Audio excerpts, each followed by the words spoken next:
என்ன நடக்குது? அதிமுக பாஜக கூட்டணி வைத்த பிறகாக அமித்ஷாவினுடைய வருகை. அமித்ஷா திரும்ப திரும்ப சொல்றாரு, என்டிஏ அலைன்ஸ் ஆன கூட்டணி தான் அங்க இருக்கு, அதிமுக பாஜக கூட்டணி ஆட்சி அமைக்கும்ன்றாரு. கூட்டணி ஆட்சின்னா அவங்க மினிஸ்ட்ரியில இடம் கேட்பாங்க போல தெரியுது, அதிகாரத்துல பங்கு கேட்பாங்க போல தெரியுது.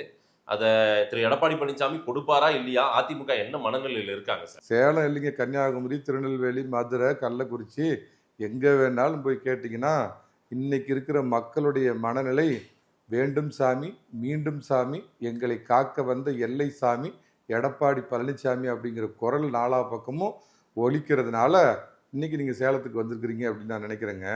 ஒன்று தெளிவாக சொல்றேன், எழுதி வச்சுக்கோங்க.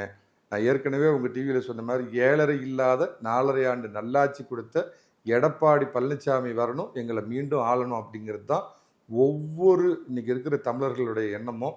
அதோட பிரதிபலிப்பு 2026 உங்களுக்கு பெரிய ஒரு சுனாமியா வெடிக்கும். இப்ப இருக்கிற இந்த திராவிட மாடல் ஆட்சி கனவு உலகில் வாழ்ந்து கொண்டிருக்கின்ற நம்ம ரோபோ சங்கர், மன்னிக்கிறோம், மரியாதைக்குரிய முதலமைச்சர் பார்த்தீங்க அப்படின்னா அவரும் அவர் கட்சியும் அரபிக்கடலில் தூக்கி எறியப்படும்.